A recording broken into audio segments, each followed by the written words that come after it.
All right, welcome everybody on a Friday morning, on a rainy, well, actually, it's not raining anymore, but on a very rainy evening, followed by what looks like a little bit more rain today. But here we are. I'm here at UCLA. Welcome to the Census and Data Analysis using Python workshop. This workshop will be about 2 hours long, maybe not. I'll wrap it up by 11 and want to make sure to be mindful of your time as well. So let me get started by sharing my screen. Okay, and also sharing the URL. And let me reposition a few things here. All right, hold on 1 second.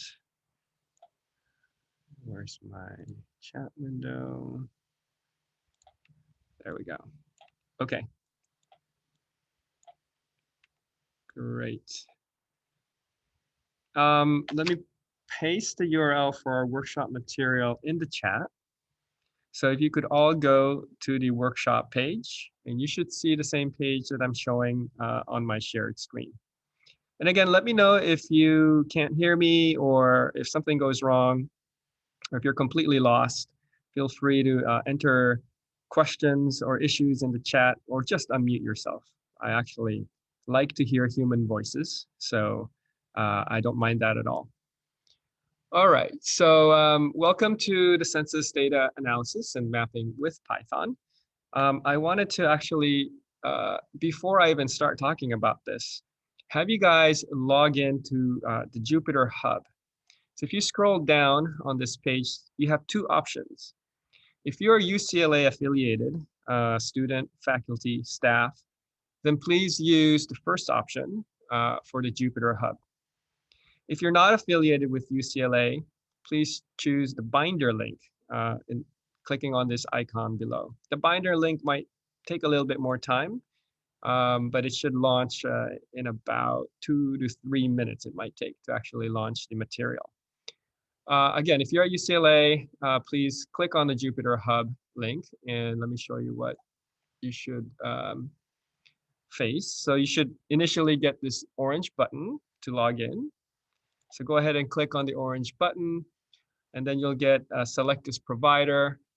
Choose UCLA. It's a long scroll list. You can actually type UCLA up here, or just kind of pick it from the drop-down menu, and you should see UCLA as one of the options. And then click on the log on button, and it'll go through the usual kind of UCLA authentication process where you type in your username, UCLA username, and log in. And it will ask for this authentication method, I think is usually through your cell phone. So I'm gonna do the same thing and approve that login. And eventually you should see a page that looks like this. So this is in the environment called Jupyter Notebooks. Okay, so let's get that started. Go ahead and give that a shot and type it in the chat if you're having any problems logging in, or if you don't see this page after you log in, please let me know. While I'm doing that, I wanted to launch a little poll. So I just kind of want to have a scan of you guys and whether or not you have used Jupyter Notebooks before and whether or not you've coded in Python before. So please go ahead and answer the poll. Okay.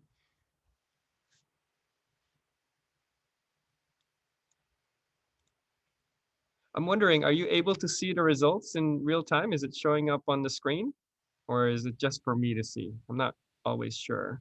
I just see a black box. You just see a black box. Okay. I thought there was a way to have participants also view live results, but okay, I'll just announce what I'm seeing then. Okay, great. So it looks like about 80% of you have used Jupyter Notebooks. Yay. So either you use it locally on your machines, or you've come to one of our workshops, because we rely heavily on using Jupyter Hub and Jupyter Notebooks. So that's really good to see. 80% of you have used Jupyter Notebooks. And wow, 90% of you have coded in Python before. So, okay, that's also good to know. But there's also a small number of you who have never used Python and have never used Jupyter Notebooks. So that's fine too. And I'll try to progress in the workshop with that in mind. All right, so I'll end the polling here.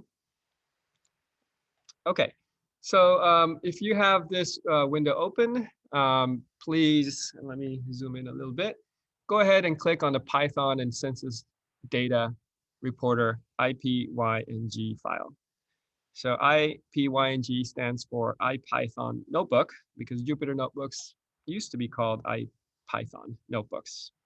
So that kind of legacy remains in the file extension.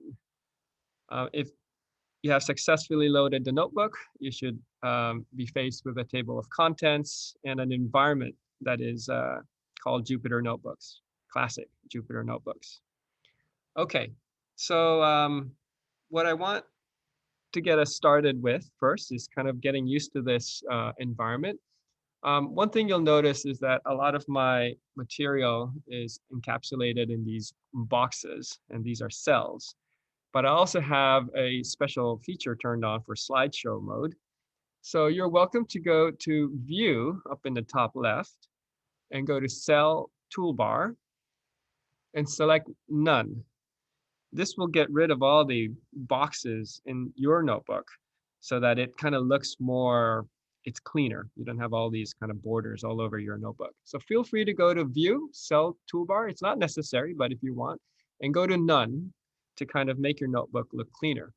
I'm going to stay in slideshow mode because that is going to be my presentation method. So my notebook, or what you see in my screen, might look a little different from what you see on your screen, but the material is 100% the same. And I'll show you what it looks like in my screen. Going into slideshow mode is that I just see one cell at a time. But for you, I encourage you not to do this and just kind of scroll down the notebook as we go along if you're going to do this with me. Okay, so just another reminder that this workshop is being recorded, and I'm going to get us started now. So let's talk about what this workshop is going to do and the different libraries that we're going to use. So in Python, you usually rely on third-party libraries to enhance your ability and functions that you can use in your code. So in this workshop, we're going to bring in 3 libraries. And the main library that we're bringing, and this one is the most heavily used library in geospatial data analysis in Python, is GeoPandas. So if you click on the link next to it, there's a documentation page for GeoPandas. And GeoPandas kind of extends the capabilities of pandas. So if you guys have used Python before, you're likely familiar with pandas, which is the generic kind of, I'm doing data analysis, I'm going to use pandas. GeoPandas is the geo version of pandas. So it allows you, first and foremost, to work with spatial data files. So that's what we're going to do today. We're going to be working with census data, and we're going to bring it in a file format called GeoJSON. And GeoPandas allows you to bring in a GeoJSON file. And then, once you have it in your Jupyter Notebook, you can look at it, you can do data exploration, wrangling, and analysis. And you can look at examples here. The most basic one here is, how to bring in a spatial data file, and then use GeoPandas commands to visualize it. And put base maps on it. We're going to do this as well. And then do some analysis by coloring. We're going to do something called Choropleth maps today as well. Okay, the other library that we're going to bring in and use is called Contextili, and this has a very singular purpose. Its only purpose is to make your maps prettier, right? Because you have the data that you're going to bring in, census data for today's workshop, and maybe you're mapping it, but you want to give it contextual information, visual aesthetics as well. So you want to bring in what's called a base map. Contextily is a library just completely just dedicated to providing base maps to your spatial layers. Okay, we're gonna be doing a bunch of Python commands and like renaming columns. We're gonna creating new columns to normalize data. We're gonna produce some simple statistics, and again, we're gonna be adding base maps in the end. All right, so given that this is a workshop to work with census data, let's talk a little bit about census data, specifically census data in the United States. So obviously, the #1 source for census data comes from the Census Bureau site itself. So I have a link here to the Census Bureau, and you can find all the data, obviously, that the Census Bureau collects on their website, and you can map it, you can download it, you can, all the stuff that you think you can, do with the census data is available here.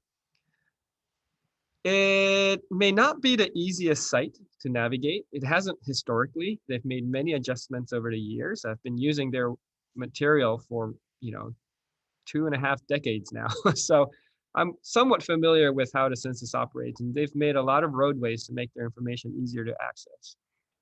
So you can go ahead and feel free to navigate their site and understand kind of how the census operates, what kind of information they bring in. But there are other sources that also provide census data. And I find these other sources to be easier to use. So let me introduce 2 other ways that you can use to get census data. One is Social Explorer. If I click on that link, it'll take you to the Social Explorer homepage. And the first thing I want to point out to you is on the top right in my screen, not in your screen likely, but in my screen, you will see this professional plan provided by UCLA, right? Since I am here at UCLA in the Math and Sciences building, the UCLA has a license to Social Explorer.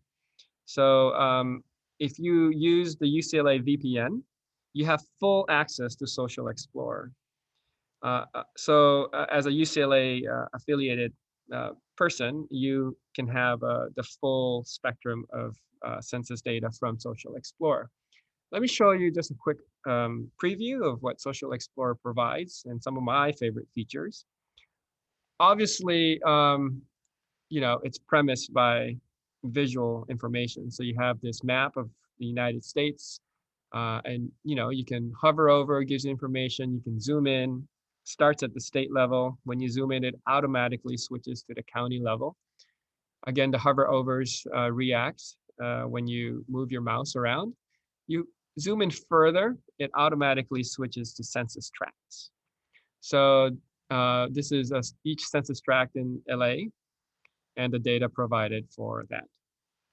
But my favorite feature is actually this kind of button here on the top left, which is the Change Data button here.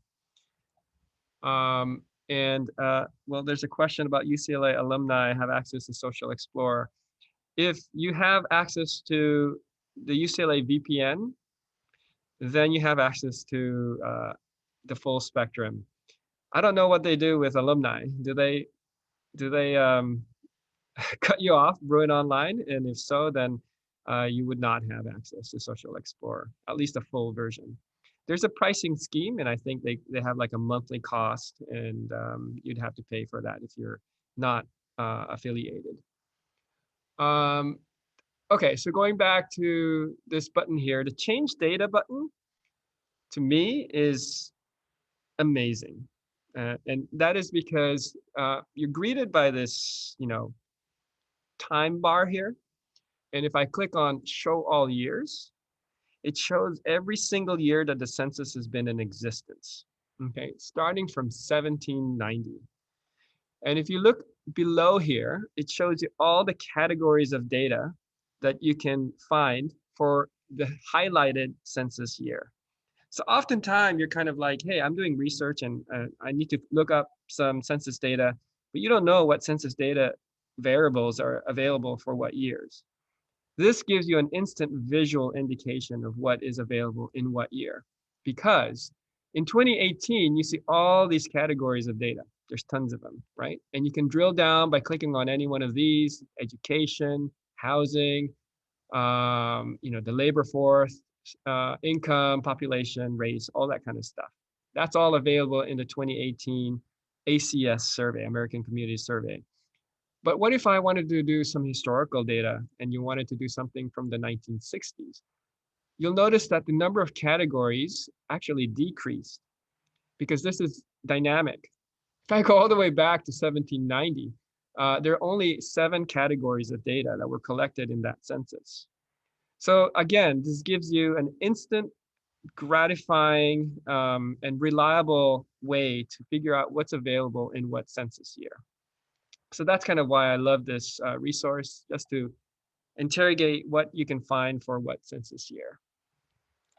But despite the advantages of Social Explorer, I'm actually going to use another resource for our workshop today, and I wanted to introduce you to Census Reporter. So I'm going to click on this link. Census Reporter, I think, is built by nonprofits and academics through a Knight Foundation grant, I think. And there is no login. It's available to anybody. And that's why I like it. You don't need an extra license and so forth. And the way it works is that, there's different ways to get to different data, but the Explore box here allows you to enter something like race, for example, and then it auto populates with all the available sources. And the very top one here is actually documentation from Census Reporter about the race category. So let me go to that and kind of introduce race in the context of the United States Census, which is a complicated issue. And if you've lived in the US, you've probably filled out the survey, the census survey. And this is the actual printout of the census questions about race. Race is complicated in the US. And it's complicated because of the Hispanic or Latino question, right? So the first thing the census asks you is actually not what is your race. It is, are you Hispanic or are you not Hispanic? So you're confronted with this kind of like yes or no question. If you are Hispanic, then the next question is, what kind of Hispanic are you? Are you Hispanic white? Are you Hispanic black? Are you Hispanic Asian? If you're not Hispanic, then you're also confronted with the same questions. Then you become a non-Hispanic white, a non-Hispanic black, a non-Hispanic Asian. So it is kind of a nested question, but it's all kind of premised by, are you Hispanic or not? So this understanding is actually really important if we're going to do any kind of race profiles in the United States. The table that I recommend, especially if you're doing research in Los Angeles, is a table that actually asks you about this Hispanic category and breaks down the information with that.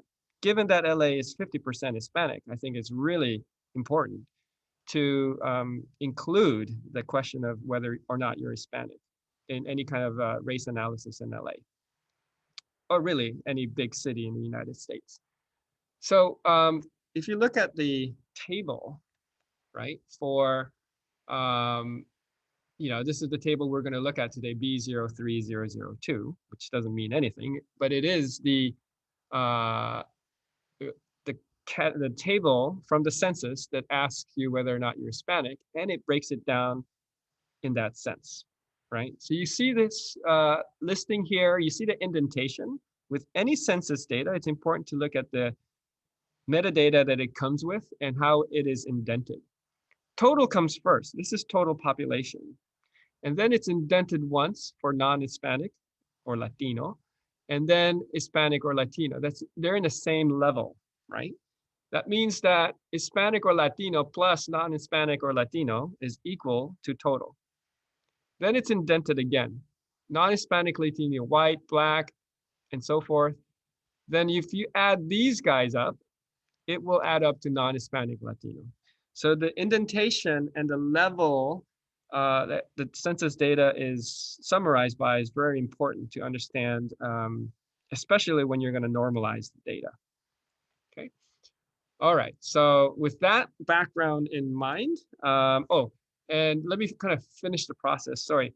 When you are in Census Reporter and you identify the table that you want, then you identify a place. So if I type in Los Angeles here, again, you have these options.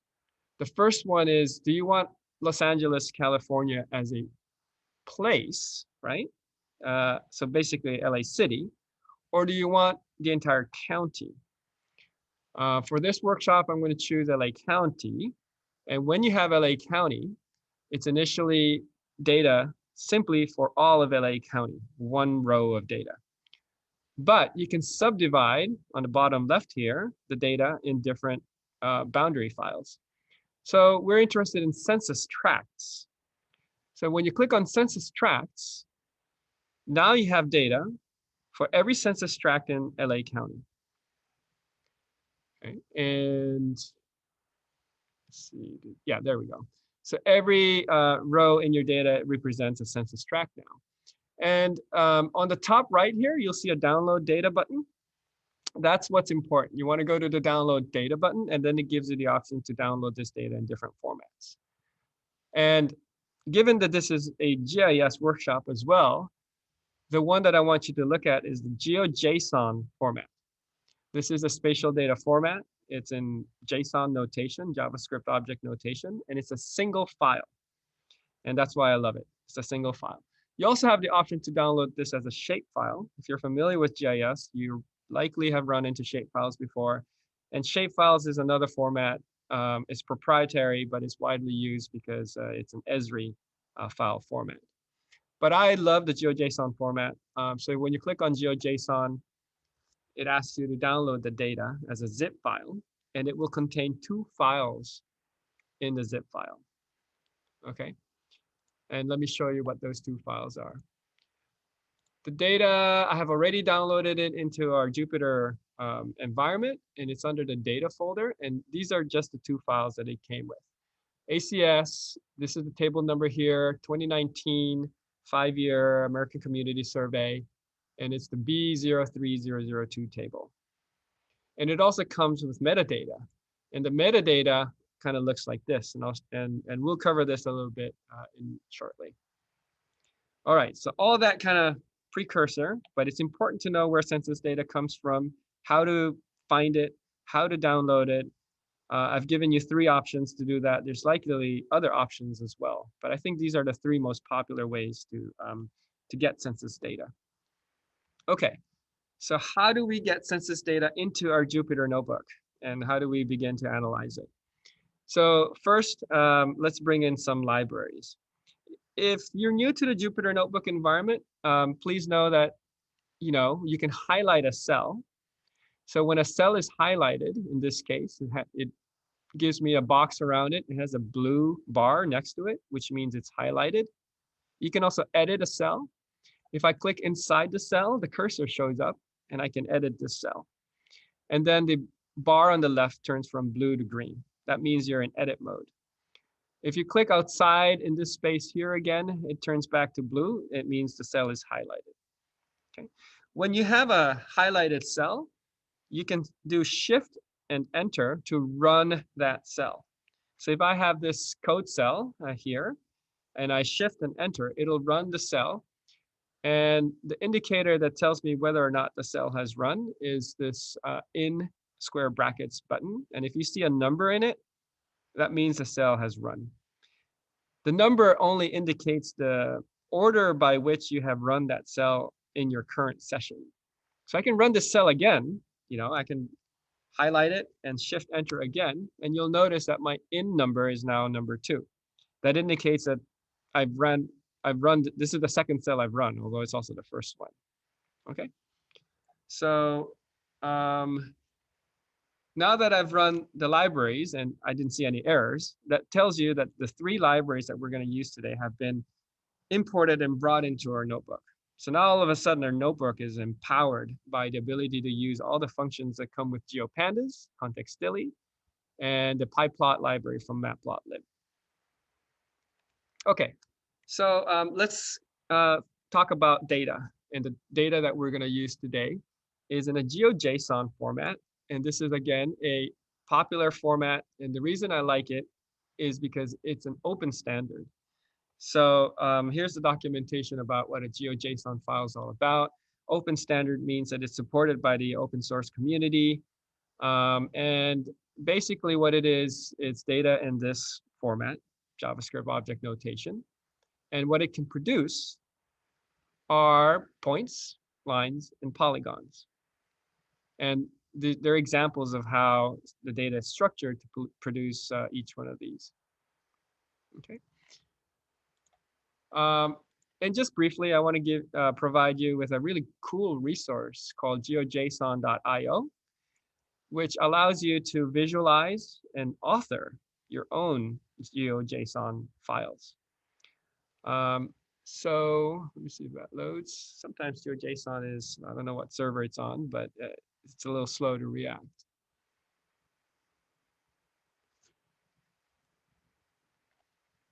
All right, that's not loading, so let me just move on then. But basically, there's a screenshot right here about what GeoJSON looks like. And you can actually, there's these drawing tools here, right? You can actually click on like a marker and position it on the map, and it generates GeoJSON for you. So for example, if you wanted to create your own data file, you can do that by either creating a line, a polygon, or a point, plot it on the map, and then save the output as a GeoJSON file. Okay. All right. So let me move on, and let's import the data for this workshop. Here is our first or second, we imported the library, second code cell, right? And what you're doing here is you're defining a variable called GDF. That's short for geodata frame. This can be whatever you want it to be. I just chose a kind of generic term for a geodata frame, and I'll explain what that is in a second. Then we use GPD, and GPD was the alias for the GeoPandas library. So where does GPD come from? It comes from, remember our first code cell where we imported the library? I said import GeoPandas as GPD. So GPD then becomes the alias for using the GeoPandas library. Okay. And CTX is the alias for, or shortcut really, for Contextili. PLT is the shortcut for Matplotlib plots. Okay, so, and that is just kind of a standard Python thing. People don't like to type long library names, so they create aliases. So we're going to use GPD as our first kind of command to grab our data. GeoPandas library comes with a function called read file, read underscore file. And then all you have to do in the parentheses that follows it is include a path to a data file. So I downloaded data from Census Reporter, and then I uploaded it into the Jupyter Hub under data, a folder called data. And so if you reference it relatively to where the data is, then you can read the file with GeoPandas. And now if I run this cell, again, you'll see the star. I don't know if you saw that. There's an asterisk there that tells you that the cell is currently running, and then it changes to a number. So my number is 3 now. It might be 2 on yours, but mine is 3. Okay. And that tells me that this cell run. Not very exciting. I don't see anything, but we know that it successfully ran because there are no error messages. And now we can do some other operations on our geodata frame, GDF. So GDF.shape is the first one I want you to look at. And if I run this cell, it tells you, okay, there are 2,347 rows. So what does that mean? There are 2,347 census tracts in LA County, comma 45. 45 is the number of columns. Okay, so that's the shape of our data. And then another command is .head. So gdf.head, it gives us the first 5 rows of our geo data frame. So this, what you're looking here in this output, this is a data frame. It looks like an Excel spreadsheet. That's exactly what it is. It's tabular data called a data frame in a Jupyter Notebook, and it's outputted in this format. Jupyter Notebooks is what makes this, nicely formatted table. Let's do another one, gdf.sample. This one's one of my favorites. If I run gdf.sample, what it produces is a random row. Okay, so my output is most likely different from your output because it's a random generator. It says randomly give me a row in your data frame. You can actually add a number in here. I can put like the number 5, and it will produce 5 random rows instead of 1. So I don't know. I like that because it allows me to spot check the data frame. Okay, let's plot this data. So you can do a dot plot on a geo data frame.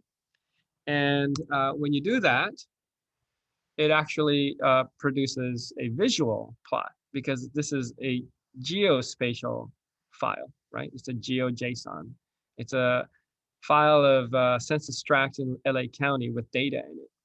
So when you just plot it without any other arguments, actually I give it an argument, fixed size, to make the plot a little bigger than the default. It looks, sure enough, looks like LA County. You can also plot a single random row. So if you look at the next cell, gdf.sample, remember that's the random generator, and then you tack on plot to it, what it's doing is it's visualizing a single random census tract in LA County.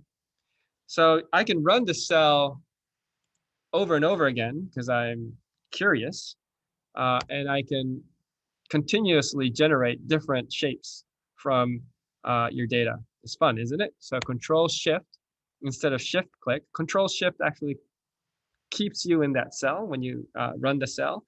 So you can do Control Shift over and over again and see the different types of shapes that census tracts have in LA County. Okay. I have a question. Could you remind me what data the columns represent?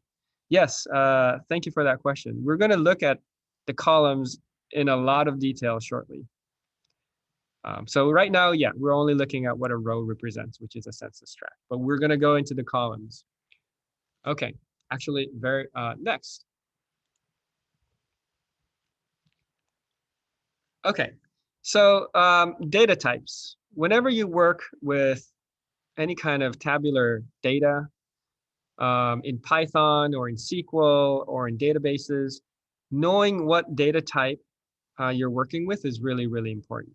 Typically, data types are like, is the data a string? Is it an integer? Is it a float? Is it a date time? These are the kind of the more typical data types. But you can also have data types for entire data sets. So if you actually type a .info in parentheses on our geodata frame, the output tells you a lot about what we have in our hands here from what we downloaded from the census, right? So first of all, it tells us we're using GeoPandas, right? And this GDF is in something called a geodata frame. So that's just something to comprehend, is that the data that we brought in with GeoPandas library puts it in something called a geodata frame. And essentially, it's basically the output that looks like an Excel spreadsheet. And then furthermore, it tells you how many entries we have. Remember, .shape told us that. So 2,347 entries. And it also tells us every single column that we've brought in. So we have, remember, the table name was B03002. And then you have 001, 002, 003, and so forth. None of this makes any sense to anybody unless you're a total census nerd, right? So, but we're going to decipher this and work with this data. But for now, know that you have 44 different columns in our table. Okay. Actually, it's 45 because it starts with 0, right? So in Python, in a lot of programming languages, when you start counting things, you start with 0, not 1.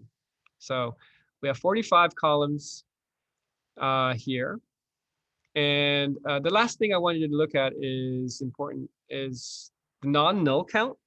That tells you whether or not there might be columns that don't have complete records. There might be null values or empty records. With the data from Census Reporter, it's pretty complete. Every single column doesn't have a single empty value. At least that's what this output is indicating. And then the data type for every column. This is also important. You have a couple that are in a data type called object, which represents text, strings. So the GeoID is a string, the name is a string, everything else is a float, and then the last one is a geometry. Geometry column is what makes it a GeoPandas data frame, and this is what allows you, the presence of a geometry column allows you to map the information. Okay. Let's look at our geographic identifier, which is really important if you're going to work with census data. So in census data, well, this data that we have here has a column called GeoID. So you can actually chain a couple of commands here. GDF, or geodata frame, dot GeoID, which is a column name, right? And then dot head to get the first 5 GeoIDs in our table. If I output this, it just gives you an output of the first 5 GeoIDs in our geodata frame. Okay, so it starts with one that's shorter than the others. And I'll explain why that is in a second. But I want you to look at these ID identifiers here. Specifically, so it starts with 14,000 US. The 14,000 US, this is just a Census Bureau identifier of what kind of data that you're looking at. And the US tells us that we're looking at the US Census. What I want you to look at is the digits that follow the characters US. 06, 037, 1011, and 10. That's our first census tract. 06, and this identifier is part of what's called a FIPS code. And the FIPS code comes from the census. It's how it identifies every single census tract all over the country. And as this graphic indicates, the FIPS code is comprised of different components. The first 2 digits is a state. So 06 happens to be the identifier for California. 037 is LA County. Okay, so 06, there are 58 counties in California, I think. So there would be from 001 to 058, I think, are the possible values for California. And 037 happens to be LA County. And then you have the census tract number and then the block group. So this is kind of how the census identifies every tract, every area of our country. Now, this is just a visual graphic about what that representation means. So at the top level, you have a state. So the state of California, that's 06. And then the county, 037 for LA County. And then a census tract. This is somewhere in Boyle Heights. And then a census tract can further be subdivided into census block groups, which can further be subdivided into blocks. Okay. All right. So let's see. Any questions so far? Just before I move on. All good. Okay. So let's look at the census data from Census Reporter. And what I want you to notice is that the first row that Census Reporter brings back to you actually is the summary row for all the census tracts in LA County. So if we look at dot head one more time, you'll notice that the first row is a humongous number here. And label for it is LA County, whereas everything else is census tracts.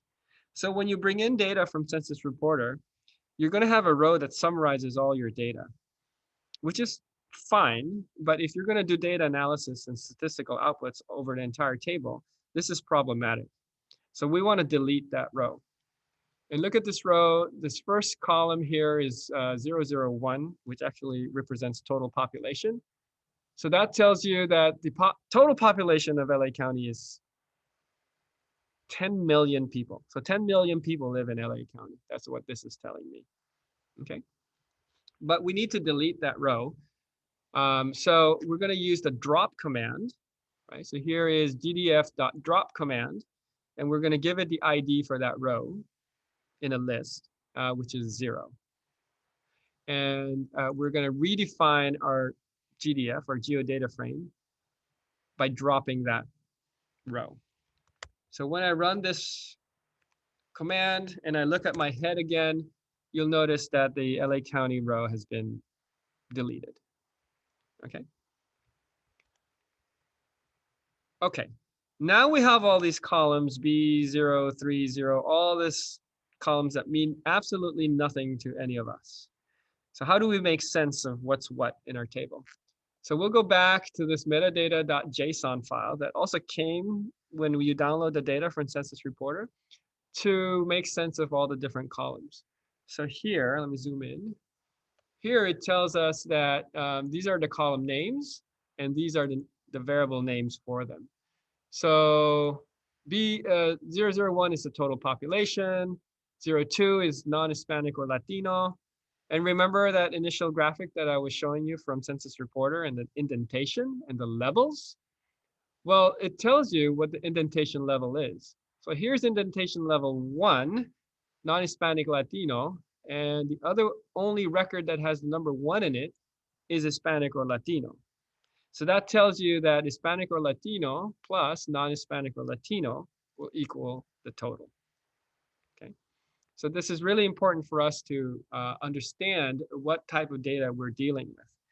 And so the next step is for you to kind of analyze the data that's been imported and make a decision on which columns you want to keep and which ones you want to eliminate. So in our data analysis, for the purposes of this lab, we're interested in the kind of top level race categories. I want to know if you're non-Hispanic Black, non-Hispanic White, non-Hispanic Asian, non-Hispanic Native Hawaiian, non-Hispanic, and all the other races, or you're Hispanic, right? For the purposes of this lab, I'm not interested in the further breakdowns of the Hispanic category. I just want to know, are you Hispanic, White, Black, or Asian? So in that sense, we don't need these columns. We also are not interested in the 2 or more races beyond whether or not you are a multi-race. So we can delete those 2 columns as well.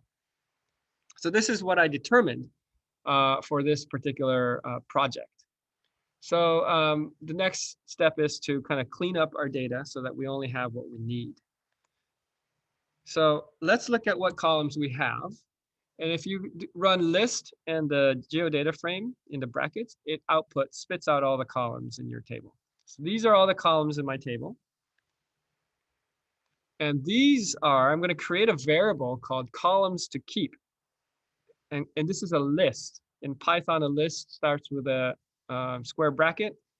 And I'm creating a list of all the columns that I want to keep. So I'm going to keep GeoID. I'm going to keep the name. And I'm only going to keep these columns. And obviously, I need to map it. So the geometry column has to be kept. What are these columns? Again, it goes back to referencing the metadata file and only selecting the columns that I need. And then putting it in a list like this. Once I generate this list, I can then kind of trim down my data set to only the columns that I'm going to keep. So GDF, and then putting that list inside of a square bracket. And then I'm redefining GDF to be equal to a smaller subset. If I run this, and then I look at my data again, you'll notice that the data is now a lot slimmer. Okay, it only has those values in it. Okay, and we need to rename the columns. This is an optional step, but for me, a necessary one because all those numbers don't mean anything to me. So, okay, one more time. If I output the list of columns, here it is. And what I usually do is I create a new variable called, I redefine my columns. So gdf.columns, right? I redefine it and I provided a list of renamed columns. So then I go back to the metadata and I figure out what these columns are and I rename the columns. Now, if I run this, it renames the columns in our geodata frame. And now we can look at the head again, and you'll notice that the numeric code numbers have been replaced with more human readable column headers. So now all of a sudden this table makes sense to me. I can actually navigate this table and say, okay, here's my non-Hispanic number, and here's my non-Hispanic, or here's the Hispanic number. I know intuitively that if I add this to that, I should get that. Okay. All right. So let's check our data integrity. And this is always, again, optional, but something I always do. I made assumptions about this data, so I want to double check and make sure that the data is correct, or my assumptions of the data is correct. And I'm going to do this by picking a random tract. Remember my favorite command, sample brackets? This gives you a random census tract. And I'm going to create a variable called random tract to put a random census tract in. So when I run this, it gives me a random tract. My random tract is probably different from yours. But what does this tell me is that in my random tract, the total population is 5,500 people. Now, what I want to check in my tract is whether or not the math is correct. If I add non-Hispanics to Hispanics, is it going to equal the total?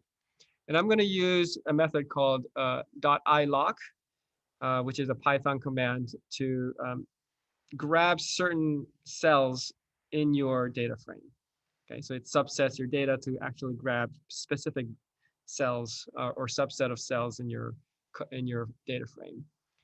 And there's a link to the documentation if you want to find out more. So we're going to use this random tract on random tract.iloc, and you give it a row ID. So I'm going to give it the row ID of 0 because there's only one tract, so the row ID is 0. And I want to grab the column for total. So now that I have identified a row and a column, it kind of spits out the value for that cell. So my random tract has 5,565. This value is going to be different from yours.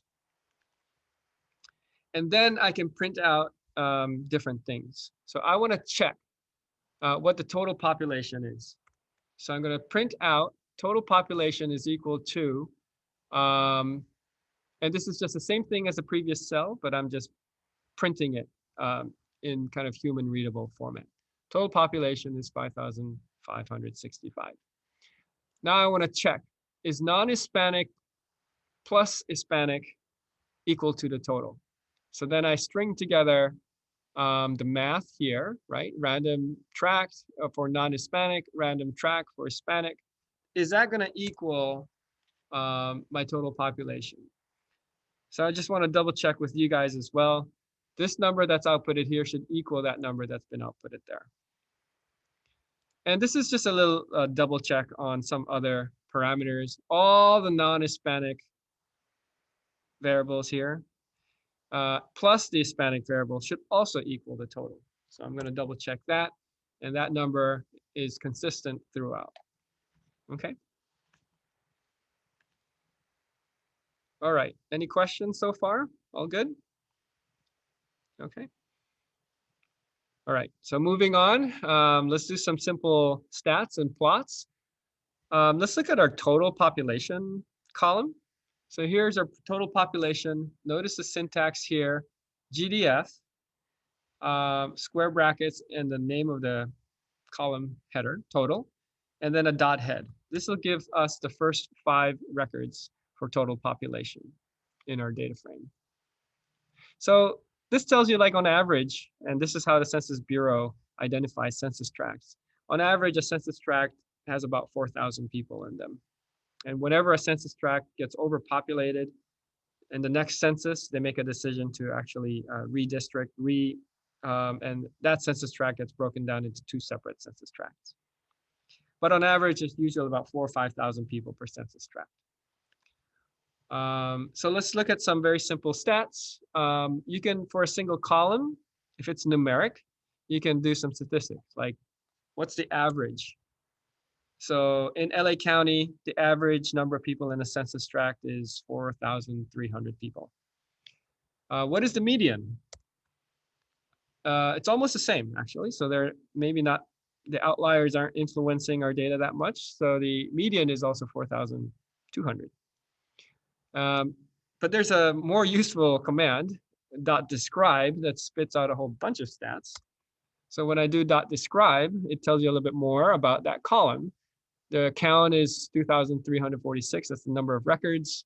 The mean is the same as the mean. We all put it up here. The median is the same as the 50th percentile record here, 4211.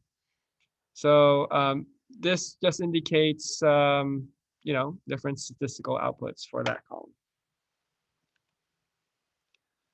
All right, so let's create our first plot. And we're going to use, have a link to the .plot command here if you want to look at the different options that you have for using the .plot.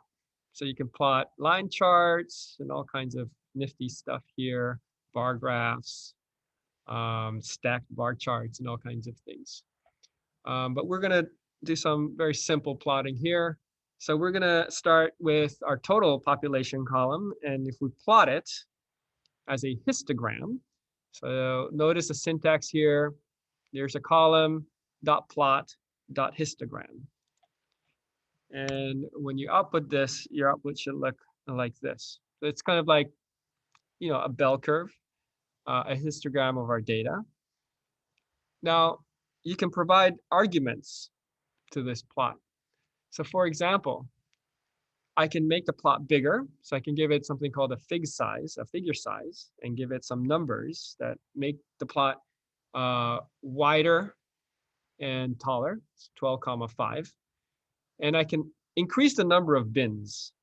So it's a histogram. So how many bins are you going to, how many bins are you going to subdivide your data in? And I'm going to give it a title.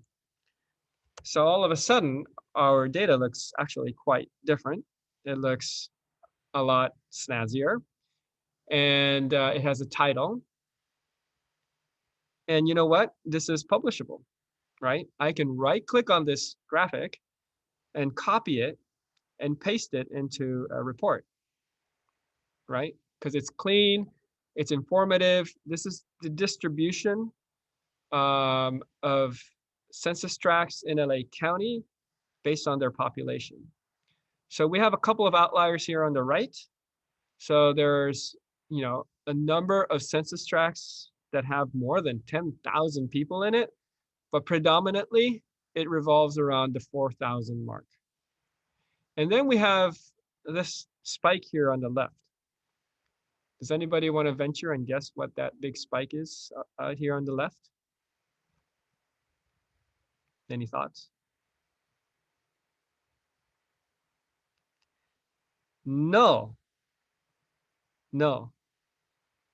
Okay, any other guesses? No is close, but it's actually not null. There are 0.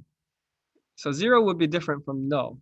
Null would represent no data, empty values, right? Yeah, thank you, Yang. So a null would actually be problematic. You would be like, why are there null records? Whereas a 0 actually tells you something else. It means that there's actually nobody living there. So that distinction is actually important. So 0 means that, yes, in LA County, there are census tracts where nobody lives in. What's an example of a census tract with 0 population?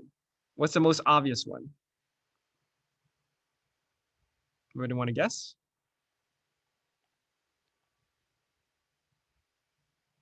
I don't know if this is the most obvious, but I'm thinking of like maybe the industrial area at the harbor or something like that. Yes, absolutely. Thank you. And mountain areas. Yes. LA is a desert, so yes. The one I was thinking of actually is the airport. The airport is a huge census tract, but it doesn't actually have anybody living in it. The ocean, yes. So absolutely right. You do have census tracts with nobody living in them or very, very low population counts. All right, so let's take a short break, not really a break. This is an activity break. So, and it's also a time for us to kind of stretch and relax, but also if you have any questions for me, ask questions, but take this time to kind of review what we've looked at and have kind of this exercise for you to produce your own kind of statistics. So we did all this exercise with total pop, but it'd be nice to see if you guys can do it on some of the other fields and see what kinds of distributions of the data you find and what kind of statistics you find. Okay, so let's take 3 minutes for this. And again, if you want to unmute yourselves and ask any questions, about anything, or if you're running into any problems with the notebook or the code, let me know. And if you have something really cool to share, post it on the chat. Like, did you know that the median, I don't know, value for this is this, or anything exciting that you want to share?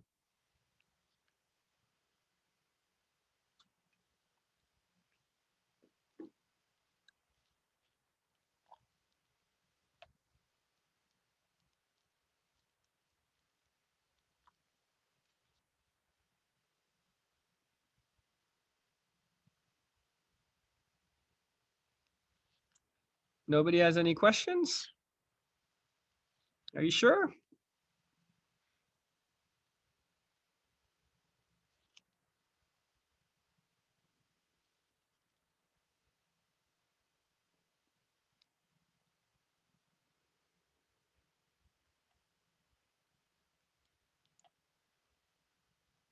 Okay, I have actually a private question, but I think it's a good one to share with everybody.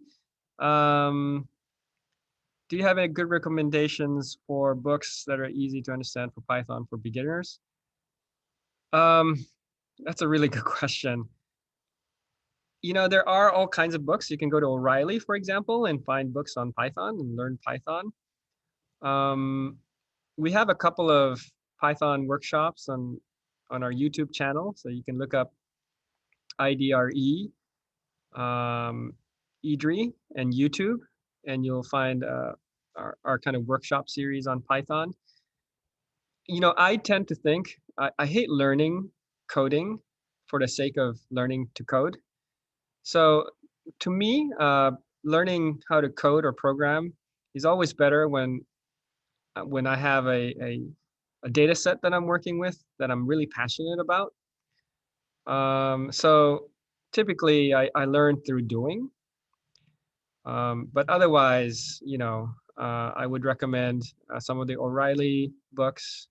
And I think if you have the UCLA VPN, you can also access O'Reilly books for free. And otherwise, I don't know, Google. But also the interactive Python workshops through kind of YouTube is also a good way to learn. So you can pause and type and pause and type and learn as you go along. Okay.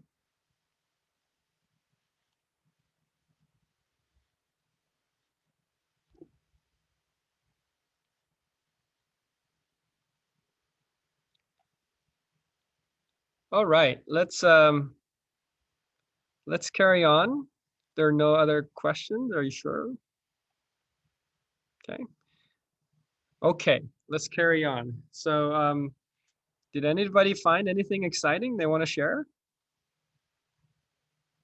Did anybody do any additional statistical outputs? Anything interesting you found?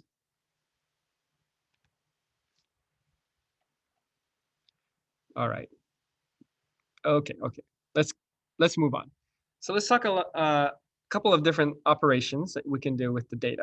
So first of all, sorting data is kind of an obvious step, but it's really relevant because if you have a lot of data columns and you want to know, the top 10 or the bottom 10 census tracts that have, Asians in them, whatever it is that you might be interested in, sorting is one way to do that.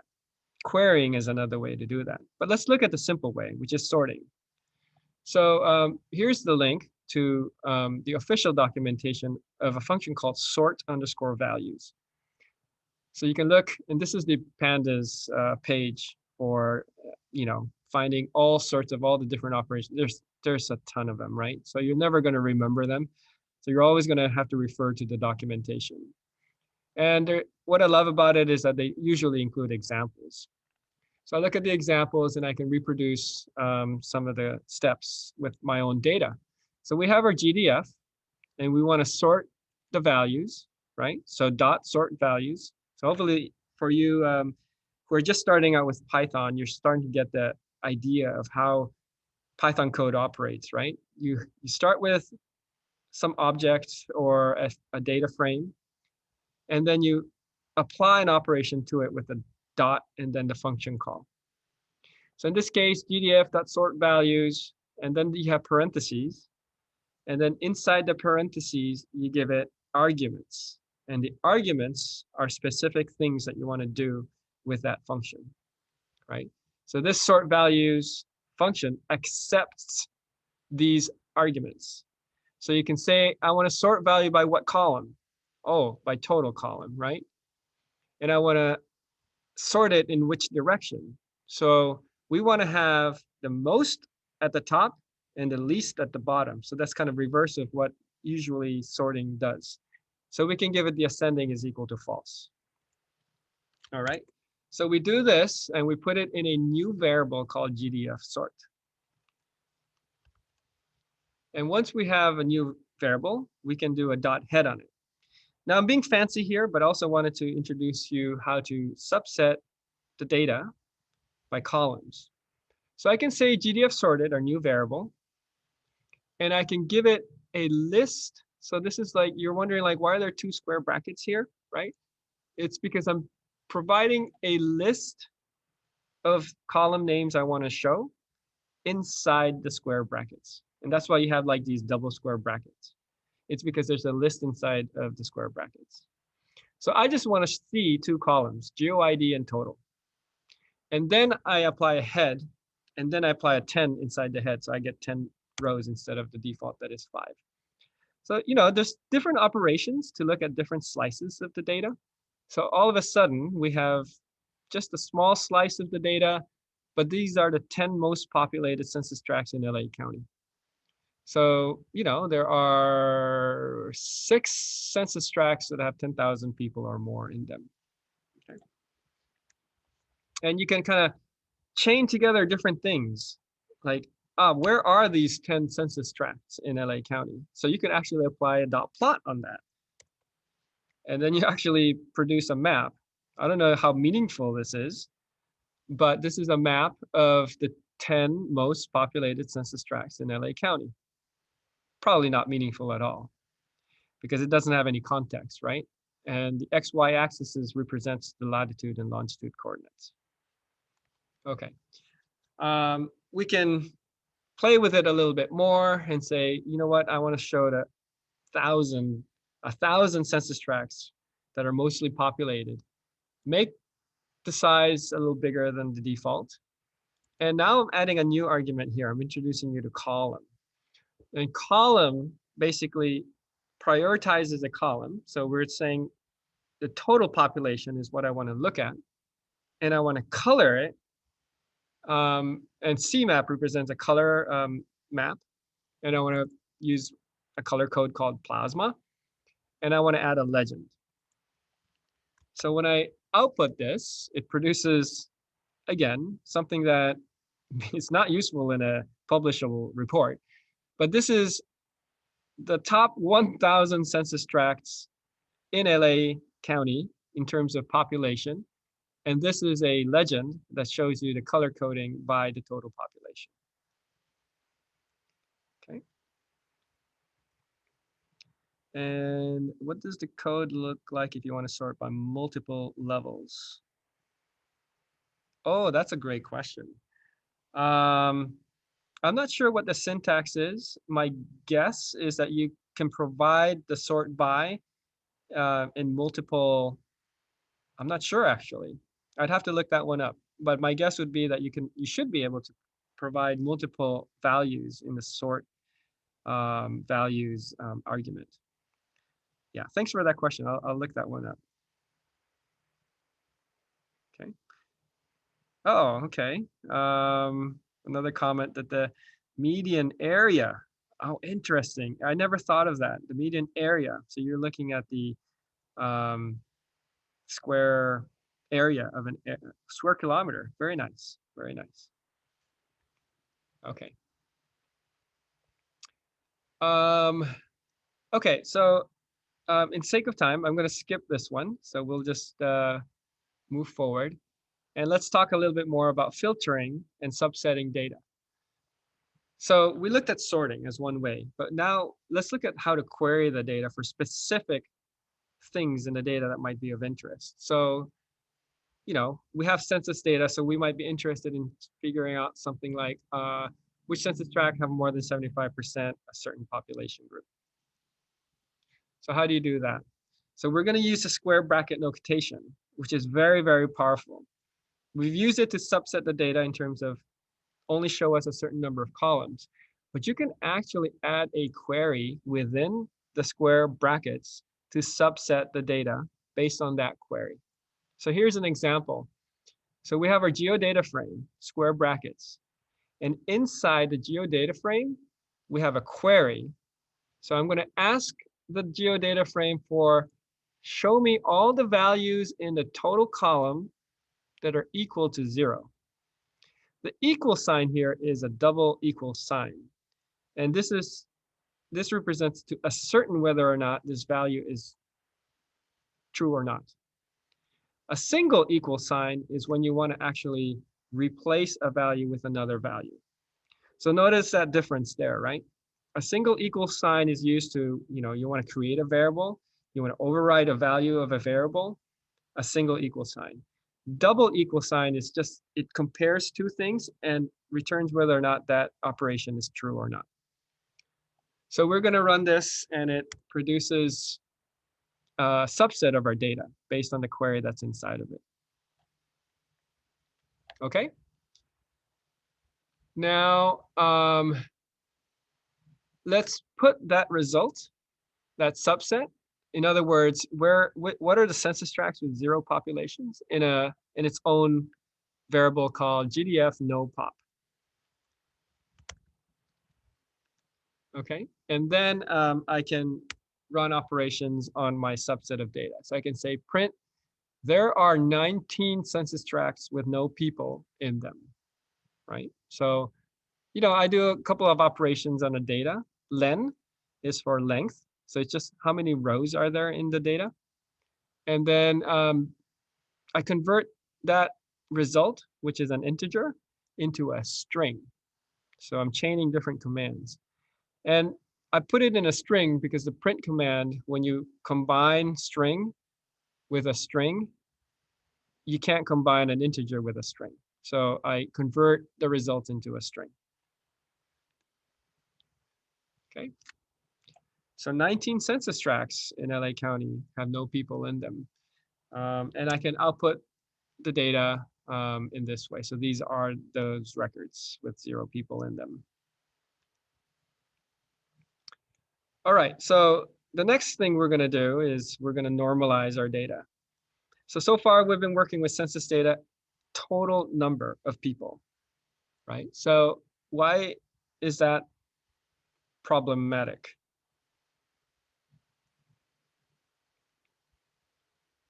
In general research, if you rely on total numbers, that can be very problematic. So, and I'll give you an example, which I've outlined here. You could have a census tract with 1,000 Hispanic people living in it.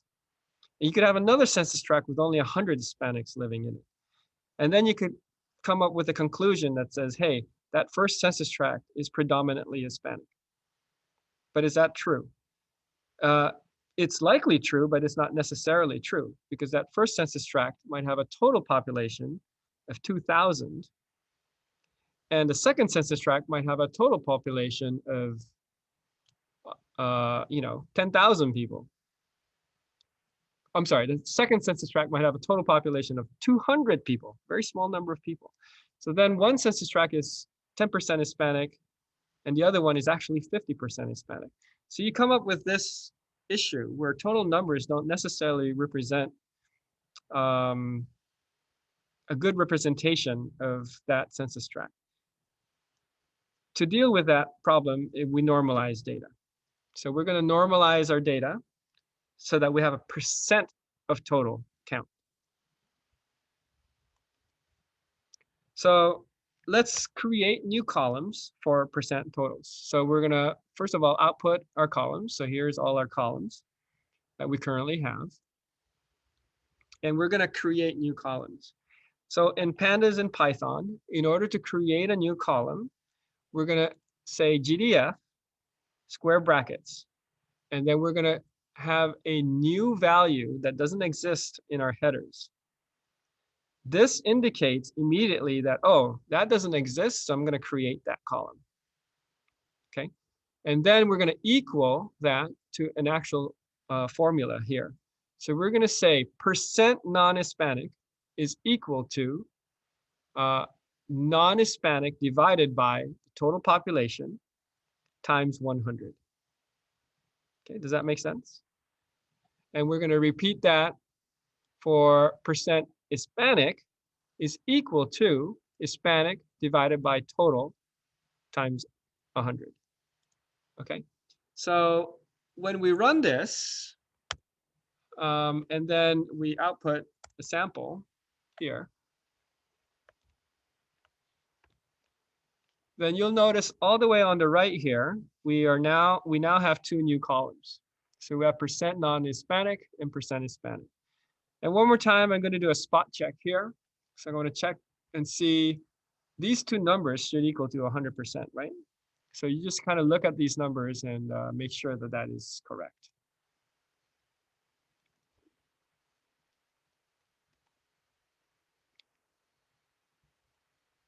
Is this actually the process of weighing data? I think so. I'm not familiar with using that term, but I think that is that correct? Weighing data and normalizing data? Is that one and the same thing? Yeah.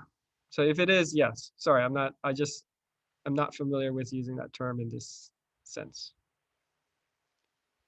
Okay, so I want to give you a minute to see if you can calculate the following columns and create these columns in the data frame. Okay, so there's a little challenge here. I'll post the answer in the chat in a second, but see if you can actually type or copy from the previous cell and modify it so that we can calculate the other percent columns that we need. Okay, so let's spend, and I'll do it in real time as well. So I'm going to copy one of these rows, paste it in here. And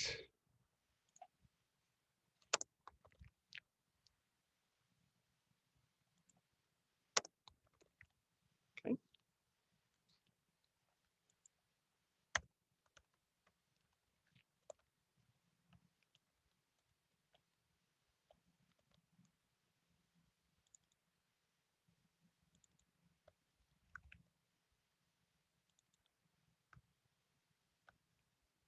And while I'm doing this, I'm going to share a kind of super nifty shortcut in Jupyter Notebooks.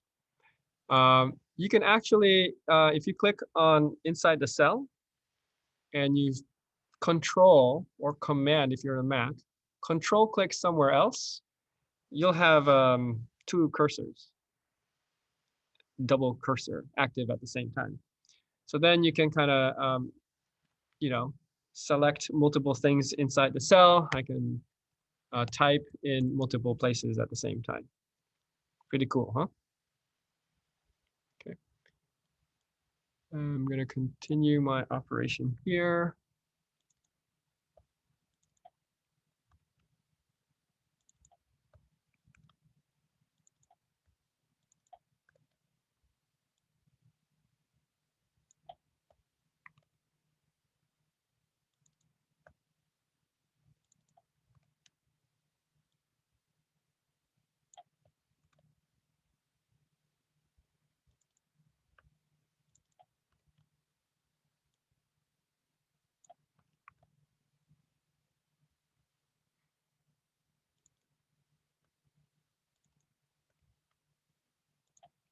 Okay.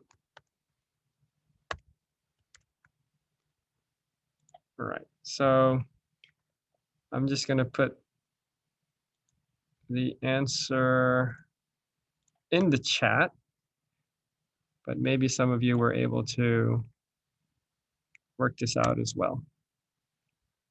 So that should be what you're able to produce. If you run that cell,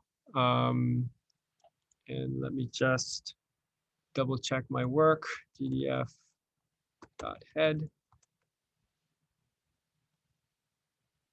If I scroll all the way to the right, you should see all the percent columns in your data frame. Okay.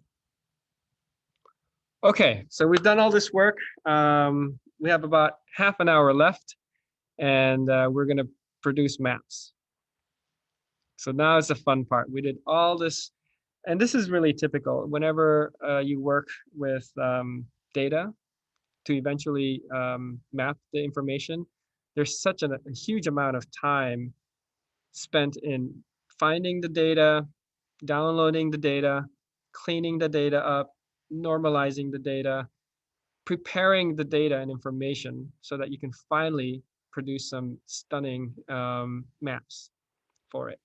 So now our data is ready for maps. Okay. So let's begin. Oh, hold on 1 second.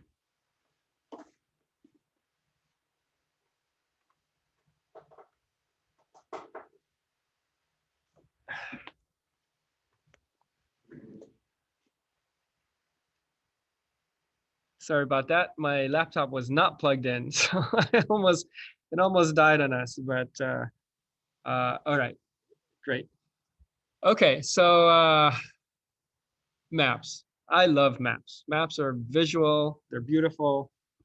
Everybody understands them, and as a cartographer, it's just my favorite way to visualize information. So let's talk about maps. We're going to use again the Choropleth function within GeoPandas. I have a link here to show you some examples of how GeoPandas and how you use it in code to produce these kinds of maps, right? So this is GDP per capita.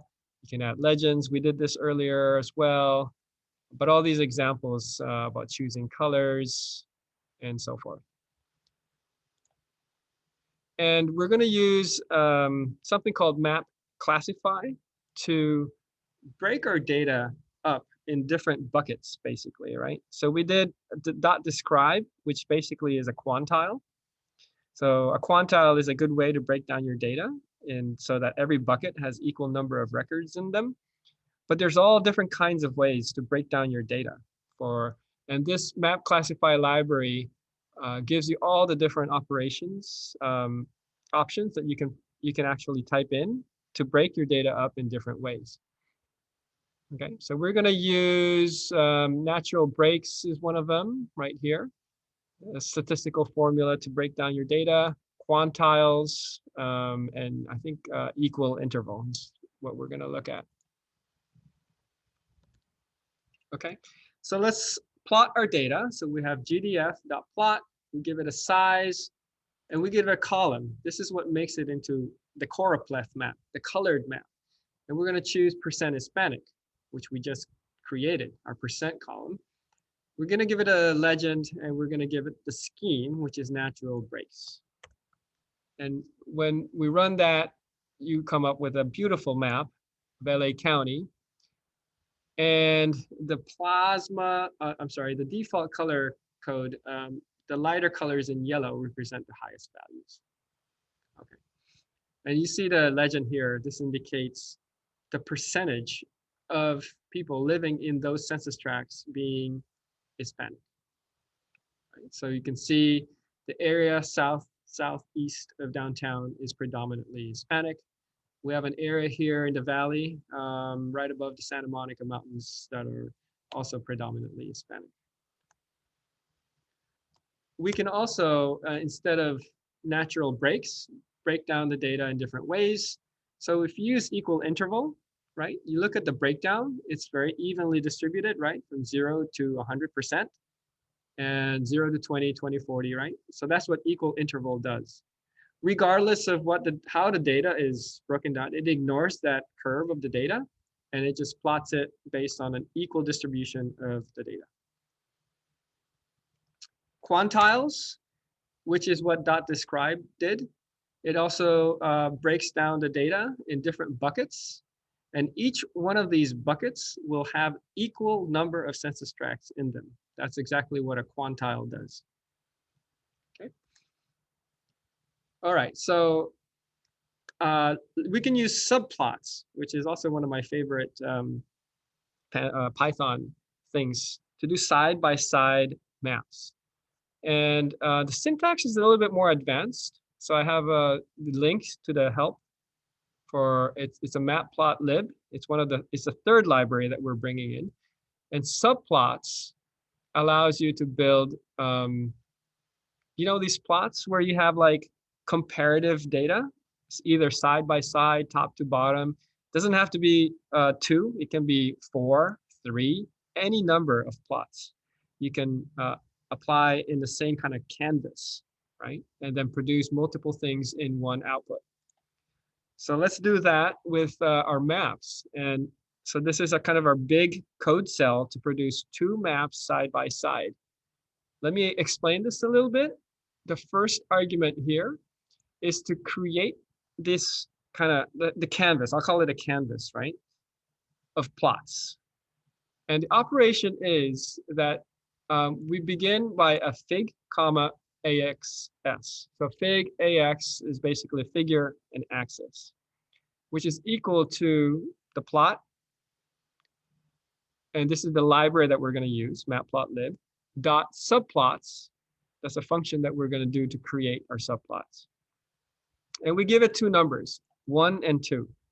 This means we have 1 row of plots and 2 columns of plots, right? So this means 1 row, 1 comma 2 basically means side by side. If it was 2 comma 1, it would be one on top of the other.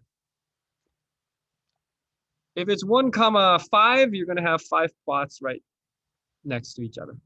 If it's 2 comma 2, it's 2 by 2, right? And then the figure size for the entire plot. And then this names each subplot. So the axis is where it holds the plot. This returns an array. So we're going to give it AX1 and AX2. And then we start with a plot right here, gdf.plot for our first one, which is % Hispanic. And this is the key thing here, guys, is this argument here where AX equals AX1. This tells you to put this first plot on the left, which is the first one. And in the bottom here, you have the second plot, which has AX equals AX2, which says I want to put this plot on the second plot. All right. And we're going to give a couple more arguments. We're going to turn the axis off so that you don't need those numbers in the x-axis and the y-axis. And we're going to give it a title. So the first one is % Hispanic, and the second one is % non-Hispanic Black. And if you run this operation, see if I succeeded. There you go. Notice I gave it a few more arguments. We have quantiles, we have an edge color, and so forth, right? And oh, I have it a different color scheme as well. So it goes from red to green. Pretty, right? And then you look at these maps and you're stunned by what you're seeing, right? Because % Hispanic, now the red represents the areas of high Hispanic counts. And then % non-Hispanic Black. So this is kind of like the south of Culver City, all the way onwards is where the high African-American population is at. Okay.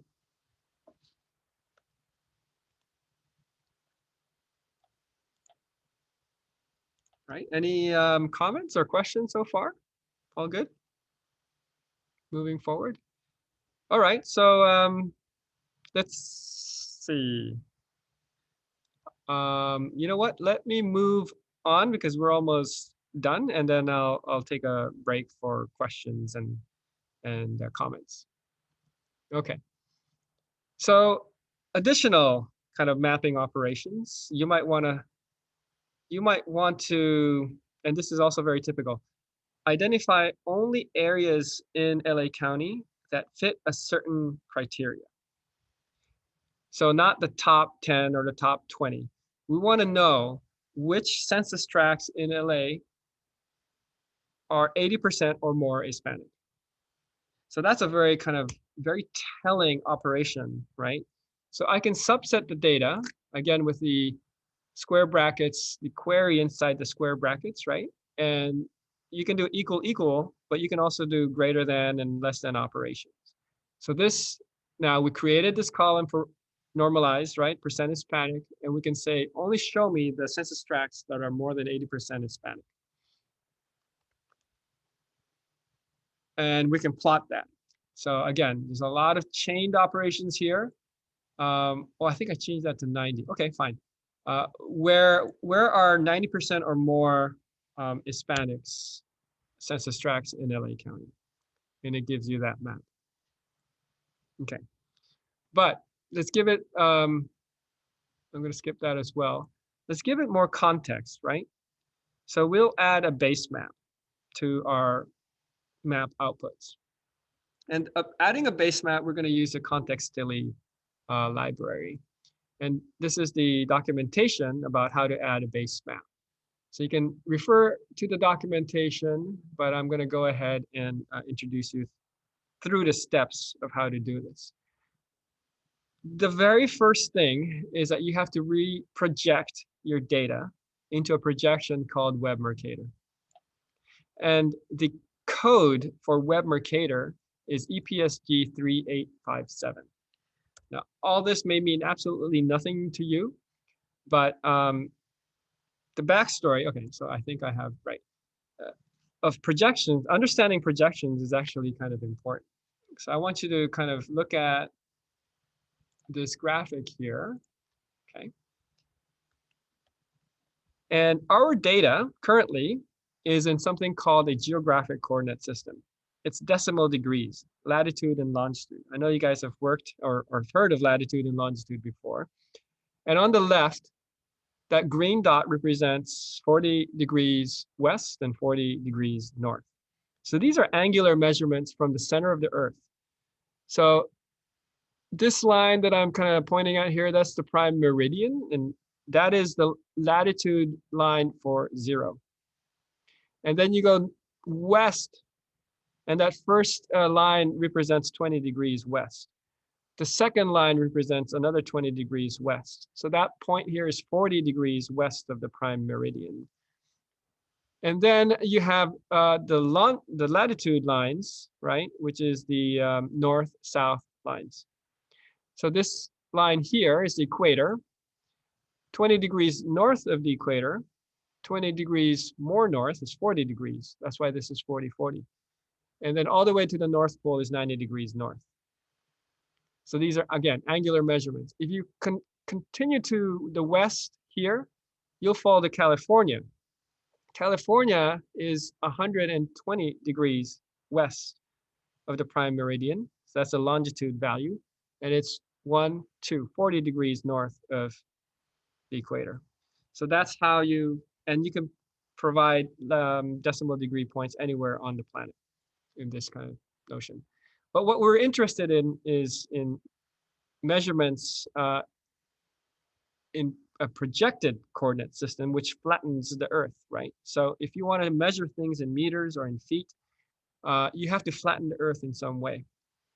And this is called a projected coordinate system. Okay, so we're going to work in a projected coordinate system because the base maps that we're going to bring in are images that have been rendered in a projected coordinate system. Okay, so all right, so that's just a little primer on coordinate systems. You can read a little bit more about it if you want from this blog post at ESRI. But all that is said that if you want to put a base map in your Python map, you have to project the data. So this next step here is projecting our GDF, right, geodata frame, to a new coordinate reference system, CRS, and the EPSG code for Web Mercator, which is what our base map is in, is 3857. And I'm going to put it in a new variable called GDF Web Mercator. All right, so all that to produce a new geodata frame. And you'll notice that the geometry column is the only thing that's been affected by this. The numbers in here, which used to be something like -118 to 34 or something, which were decimal degrees, are now these huge numbers, which represent meters. Okay. And then we're going to repeat the same subplot operation. So notice here's our subplot. We're not doing side-by-side maps here, so there's no 1, 2, which means that AX is only a single AX. So when we add a layer here, notice that AX is equal to AX and not AX1 because there's only one. But the key thing here is that I'm adding a base map. So at the bottom here, CTX is the alias for the context stili library. Add base map is an argument. We're adding a base map to our AX plot here. And when I run this operation, you should see a map that shows you where, okay, I keep changing the numbers, right? 80%, 90%. This one is 50% or more Hispanic populations live there. So you can, you can change this, right? I can change this number to where are 90% or more Hispanic census tracts and rerun this cell. And then it'll produce a more kind of tight area of where 90% or more census tracts are Hispanic. Okay. And this is very fun, right? Because you can then start playing, what about percent white, right? So if I changed percent Hispanic to percent white, then you get a, oh, what did I do here? Percent white. Oh, right. This has to be percent non-Hispanic white.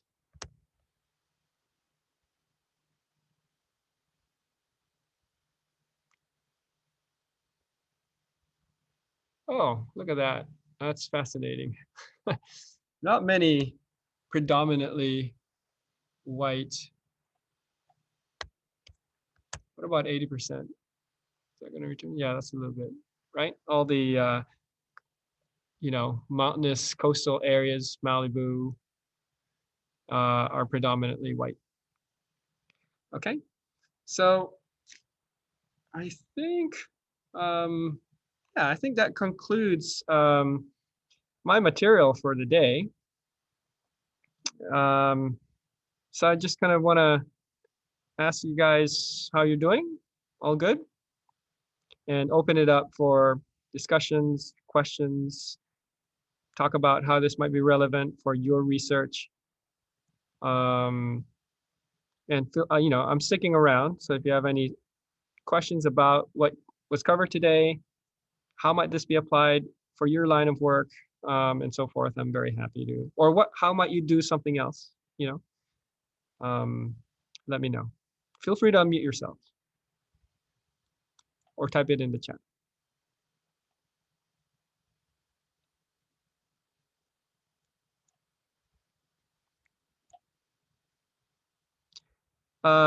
Yes, Evelyn. This is being recorded, and within a week, at the latest, I will send an email to all of you guys with a link to the workshop. Yeah. Yeah, thank you. Okay.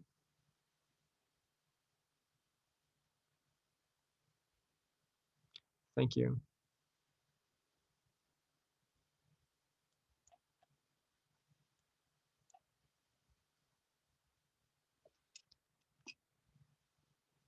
If I only have the address information, Yang, that's a very typical thing where you have a table of addresses. So you're going to have to do an operation called geocoding, right? So geocoding is another kind of operation, a geospatial operation that converts text. So you have an address into coordinates so that you can map it. And once you have geocoded a table of addresses, then you can map it with GeoPandas. And if you wanted more info about that, you can either email me or we can have a chat about that.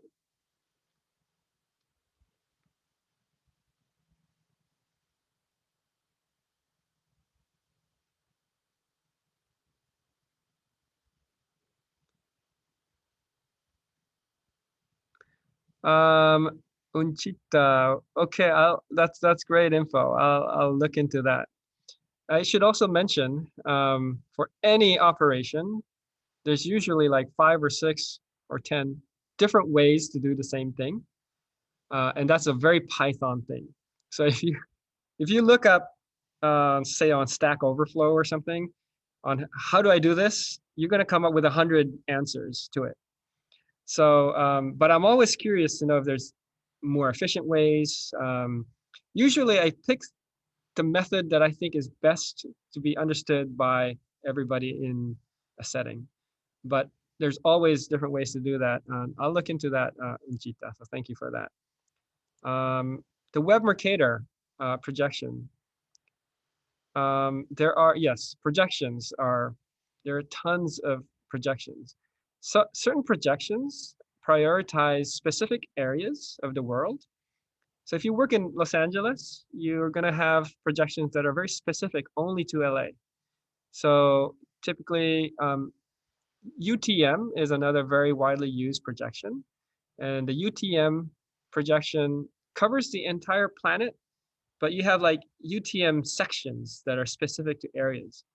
So Los Angeles happens to be in UTM zone 10 or 11, I forget which one it is. You can look it up. UTM zone north 11, I think it is. And if you use that, small sliver of area for your project, then you have specific projections for that. The other one used in California, typically, especially by governments, is something called state plane, which is another projection system. State plane, California 5 or something is what I think we use here. I might have those numbers wrong, but yes, there's projections for all over every location in the world that has a different projection. The Web Mercator projection was, when Google Maps came out, sorry, this is a little maybe too much information, but when Google Maps came out in 2005, you remember that? Well, I don't know. I do. Slippy maps and everything. It revolutionized this kind of cartographic representation of our planet on the web. They used Web Mercator. So that became kind of a standard for web maps. Web Mercator is great around the equator, but it starts to, it's a projection where Greenland is like the size of Africa, right? Because everything should be converging in the North Pole and the South Pole. Web Mercator straightens those lines. So it expands the areas for the North and South Poles, but it allows you to flatten the Earth in a way that then Google produced imagery for the entire planet at every zoom level. And that became a standard. And that's why the base maps that we use for the Python maps use Web Mercator. But it's terrible for polar research. They hate Web Mercator.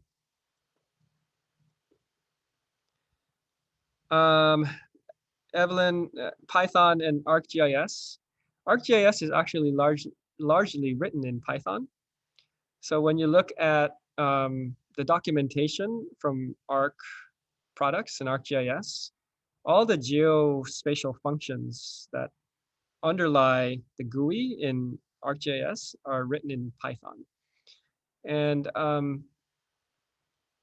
Python, Esri, the producers of ArcGIS, have a Python library called ArcPy.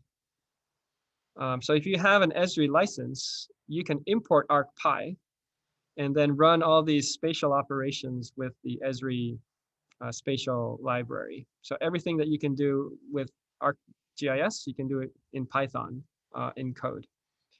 ArcGIS also has, this is new, I haven't actually looked at it. ArcGIS also has a Jupyter Notebooks integration. So you can actually, within the Arc world, you can have a Arc Jupyter Notebook and run similar code that we did today using ArcPy. Obviously, you need an Esri license for that.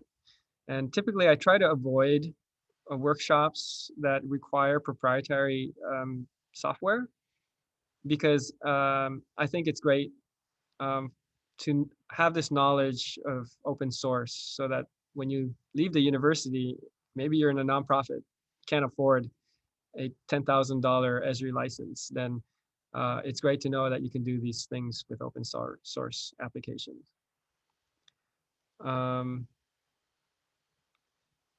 Benedict, absolutely.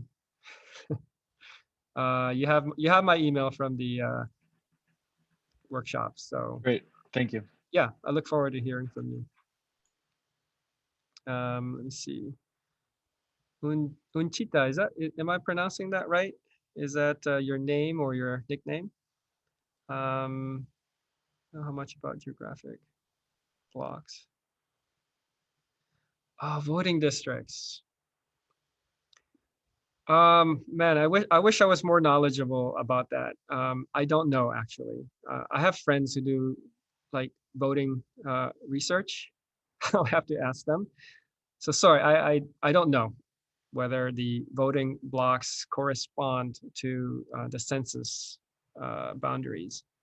I do know that zip codes don't, right? So zip codes are governed by Postal Service and they have absolutely no correlation with census tracts. But yeah, I don't know about the voting blocks.